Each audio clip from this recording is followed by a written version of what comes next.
Renungan pagi menjadi Putra dan Putri Allah oleh Ellen G. White, 11 September 2021. Mari kita berdoa.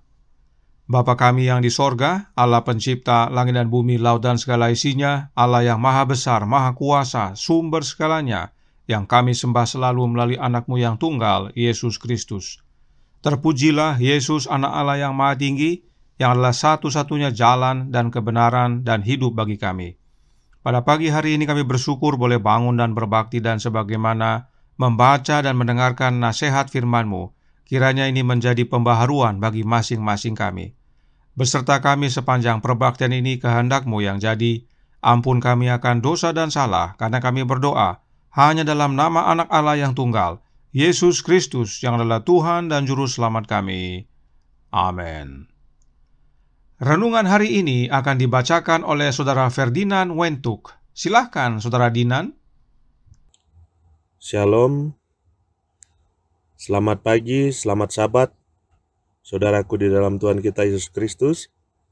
Renungan pagi kita pada pagi hari ini, Sabtu 11 September 2021, dengan judul Penganiayaan Menolong Penyebaran Injil. Ayat tema kita diambil dari 2 Korintus 12 ayat 10,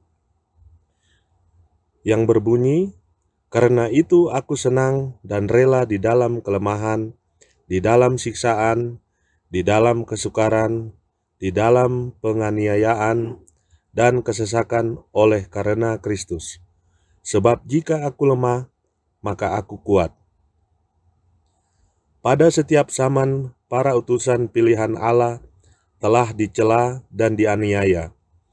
Namun melalui penderitaan mereka, pengetahuan akan Allah telah disebarluaskan. Setiap murid Kristus harus terjun ke dalam barisan itu dan melaksanakan pekerjaan yang sama. Karena ia tahu bahwa musuhnya tak dapat berbuat apa-apa menentang kebenaran. Tetapi justru untuk kebenaran, Allah bermaksud supaya kebenaran dinyatakan dan menjadi pokok ujian dan diskusi. Bahkan melalui hinaan yang diberikan kepada kebenaran itu, pikiran orang harus digerakkan. Setiap pertentangan, setiap celaan, setiap upaya untuk membatasi kebebasan hati nurani adalah alat Allah untuk membangunkan pikiran yang tanpa itu bisa tertidur. Betapa sering akibat ini telah kelihatan dalam sejarah para utusan Allah. Ketika Stefanus yang mulia dan fasih bicara itu dilempari hingga mati atas anjuran majelis Sanhedrin, tidak ada kerugian kepada pekerjaan Injil. Terang surga yang memuliakan wajahnya, belas kasihan ilahi yang disebutkan dalam doanya pada waktu mau meninggal, adalah bagaikan sebuah panah keyakinan yang tajam kepada anggota Sanhedrin fanatik yang siap siaga itu. Dan Saulus, Farisi penganiaya itu, menjadi alat terpilih pembawa nama Kristus di hadapan orang-orang bukan Yahudi dan raja-raja dan Bani Israel. Dan lama sesudah itu, Paulus yang lanjut usia itu menulis dari penjara Roma. Ada orang yang memberitakan Kristus karena dengki dan perselisihan, dengan maksud yang tidak ikhlas sangkanya. Dengan demikian mereka memperberat bebanku. Tetapi tidak mengapa, sebab bagaimanapun juga Kristus diberitakan baik dengan maksud palsu maupun dengan jujur. Dengan dipenjarakannya Paulus, Injil disebarluaskan, dan jiwa-jiwa ditarik kepada Kristus di istana kaisar sendiri, oleh upaya setan untuk membinasakannya. Benih firman Allah yang tidak fana, yang hidup dan yang kekal, ditaburkan di dalam hati manusia melalui celaan dan penganiayaan kepada anak-anaknya nama Kristus dibesarkan dan jiwa-jiwa diselamatkan. Demikian renungan pagi ini saya bawa di dalam nama Tuhan kita Yesus Kristus. Amin. Terima kasih. Selamat pagi, selamat Sabat. Tuhan memberkati. Terima kasih atas penata layanan Saudara Ferdinand. Tuhan Yesus memberkati. Selamat pagi saudaraku dalam Tuhan, selamat Sabat. Setelah Stefanus dilempari batu hingga mati, jemaat mula-mula mengalami aniaya dan harus lari meninggalkan Yerusalem. Mereka tersebar ke tanah Yudea dan Samaria. Saulus berusaha membinasakan jemaat itu dan ia memasuki rumah demi rumah dan menyeret laki-laki dan perempuan keluar dan menyerahkan mereka untuk dimasukkan ke dalam penjara. Roh Nubuat menjelaskan sesuatu tentang kondisi ini dalam Kisah Para Rasul halaman 88 paragraf 3 yang berbunyi, penganiayaan yang datang kepada sidang di Yerusalem berhasil memberikan suatu pendorong yang besar bagi pekerjaan Injil. Kemajuan telah menyertai pekerjaan Injil di tempat itu, dan ada bahayanya karena murid-murid terlalu berlambat-lambat di sana, tidak mengindahkan perintah juru selamat untuk pergi ke seluruh dunia. Ini suatu nasihat penting bagi kita, karena umumnya umat Allah di penghujung zaman akhir ini juga mengalami kondisi yang sama. Umat Allah berlambat-lambat untuk mengabarkan Injil ke seluruh dunia. Dalam tulisan lainnya, Roh Nubuat berkata, manuskrip 148 tahun 1905 paragraf 7, menyatakan, mereka harus tinggal di sana ketika Allah menginginkan mereka untuk mengkhotbahkan Injilnya di bagian lain dunia. Tuhan tidak senang melihat mereka merasa nyaman dalam kepuasan acuh tak acuh. Penganiayaan diizinkan menimpa mereka, mereka tersebar di luar negeri dan mereka pergi kemana-mana memberitakan Injil. Sebagaimana Allah mengizinkan kesusahan dan ujian datang dalam hidup kita, agar kita bergantung sepenuhnya kepadanya, demikian juga dengan penganiayaan. Allah izinkan terjadi supaya kita yang berlambat-lambat dan bahkan nyaman dengan kondisi lalai kita dibangunkan, lalu pergi keluar untuk kabarkan Injil. Sebab pertahanan yang baik adalah pelayanan yang agresif. Roh Nubuat melanjutkan dalam Kisah Para Rasul halaman 88 paragraf 3 yang berkata, melupakan bahwa kekuatan untuk melawan kejahatan paling baik diperoleh oleh pelayanan yang agresif. Mereka mulai memikirkan bahwa mereka tidak mempunyai pekerjaan yang begitu penting seperti menjaga sidang di Yerusalem dari serangan musuh. Mereka berlambat-lambat karena memikirkan bahwa tugas mereka adalah untuk menjaga jemaat dari serangan musuh. Padahal, kekuatan yang paling baik dalam melawan kejahatan adalah dengan pelayanan yang agresif. Karenanya ini adalah suatu nasihat penting bagi kita, agar lebih giat dan agresif dalam mengabarkan kebenaran. Sebab kita yang telah menerima kebenaran memiliki roti hidup dalam tangan kita untuk kita bagikan kepada yang lapar dan haus akan kebenaran. Roh Nubuat menuliskan dalam From Trials to Triumph halaman 56 paragraf 4 berkata, bila mereka tersebar oleh penganiayaan, mereka keluar diisi dengan semangat misionaris. Mereka menyadari tanggung jawab misi mereka.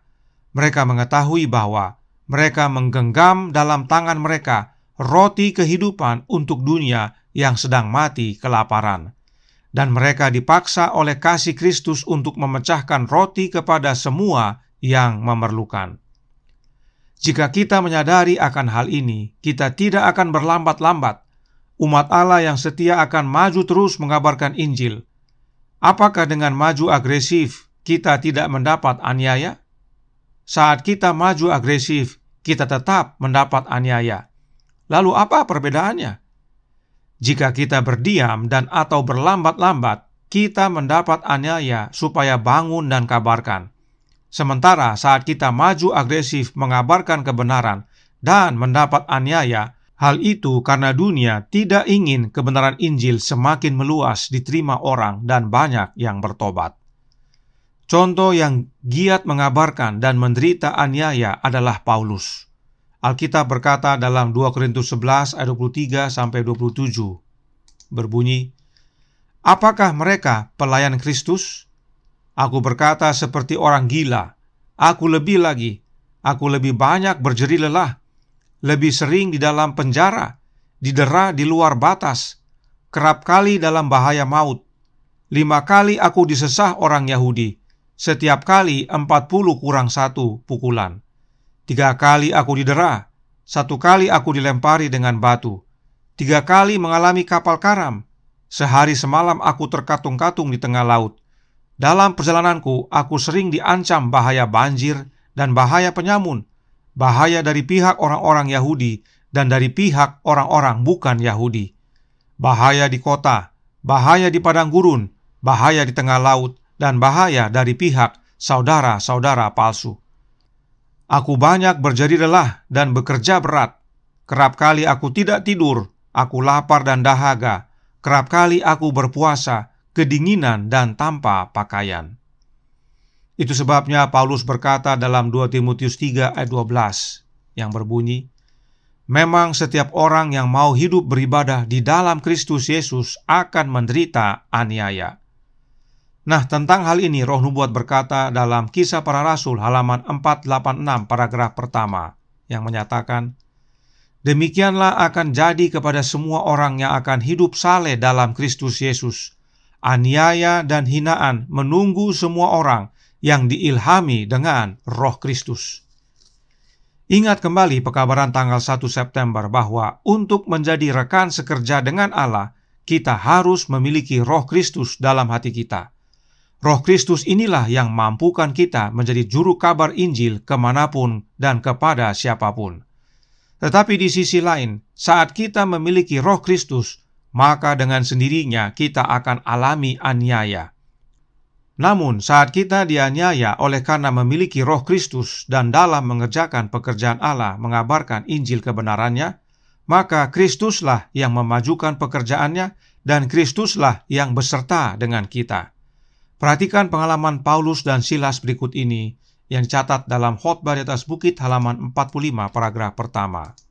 Menyatakan, sukacita inilah yang memenuhi hati Paulus dan Silas ketika mereka berdoa dan menyanyi memuji Allah pada waktu tengah malam di penjara Filipi. Kristus di samping mereka dalam penjara, dan cahaya kehadirannya menyinari kegelapan dengan kemuliaan istana sorga. Saudaraku dalam Tuhan, saat Paulus dan Silas dalam penjara Filipi, saat mereka mengalami aniaya, Yesus sendiri yang hadir bersama Paulus dan Silas, bukan yang lain. Inilah wujud kegenapan janji Yesus bahwa Dia menyertai kita senantiasa sampai akhir zaman. Kristus memang sudah kembali ke sorga dan melayani di Ka'bah sorgawi di sana. Tetapi oleh Roh-Nya, yaitu Roh Kristus, Yesus masih tetap melayani umat-umatnya di dunia ini, khususnya bagi mereka yang giat mengabarkan Injil. Sebab mereka yang giat mengabarkan kebenaran pasti alami aniaya. Karenanya Yesus hadir bersama mereka yang dianiaya oleh karena kebenaran. Nah, perhatikan kutipan berikut ini dalam Kemenangan Akhir halaman 49 paragraf 4 yang berkata, ada lagi pertanyaan lain dan yang lebih penting yang harus menjadi perhatian jemaat-jemaat dewasa ini. Rasul Paulus menyatakan bahwa setiap yang mau hidup beribadah di dalam Yesus Kristus akan menderita aniaya. 2 Timotius 3 ayat 12. Lalu, mengapa penganiayaan itu tampaknya seperti tertidur? Sebab satu-satunya alasan ialah bahwa jemaat telah menyesuaikan diri dengan standar dunia. Oleh sebab itu, tidak menimbulkan perlawanan. Jika jemaat tidak alami aniaya, hal itu bukan hanya telah kompromi dengan dunia, tetapi belum memiliki Roh Kristus dalam hidup mereka. Sebab untuk menjadi rekan sekerja Allah dan giat mengabarkan kebenaran dengan agresif, umat harus memiliki Roh Kristus. Dan oleh karena giat mengabarkan kebenaran, maka umat akan alami aniaya. Intinya, hanya mereka yang memiliki Roh Kristus yang secara agresif mengabarkan kebenaran dan alami aniaya. Namun penganiayaan itulah yang menolong penyebaran Injil. Nah, bagaimana dengan kita? Kiranya pekabaran hari ini menjadi panggilan bagi kita masing-masing, agar tidak berlambat-lambat, namun berdoa untuk menerima kecurahan Roh Kristus dan membuka hati kita agar Kristus masuk dan mampukan kita menjadi juru kabarnya yang maju dengan agresif. Sebab dengan itu kita pasti mengalami aniaya, namun itulah wujud penyebaran Injil. Kiranya ini menjadi sukacita dan pembaharuan bagi masing-masing kita. Tuhan memberkati, saya bawa dalam nama Yesus. Amin. Mari kita berdoa.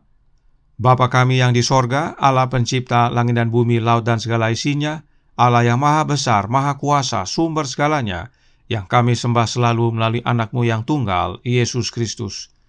Terima kasih atas panggilan bagi kami pada pagi hari ini. Kami sering berlambat-lambat untuk mengabarkan Injil, mengabarkan kebenaran-Mu, ya Yesus. Karenanya biarlah melalui pengalaman ini kami dikuatkan untuk berdoa selalu meminta kehadiran Roh Kristus dalam hati ini. Sebab hanya Yesus yang mampukan kami untuk menjadi juru kabarnya dan maju dengan agresif. Sebab oleh aniaya tersebut, pekabaran Injil semakin menyebar. Karenanya tolong kami ya Bapa, curahkan Roh Anak-Mu dalam hati ini, kehendak-Mu yang jadi. Ampun kami akan dosa dan salah, karena kami berdoa hanya dalam nama Anak Allah yang tunggal, Yesus Kristus yang adalah Tuhan dan Juru Selamat kami. Amin.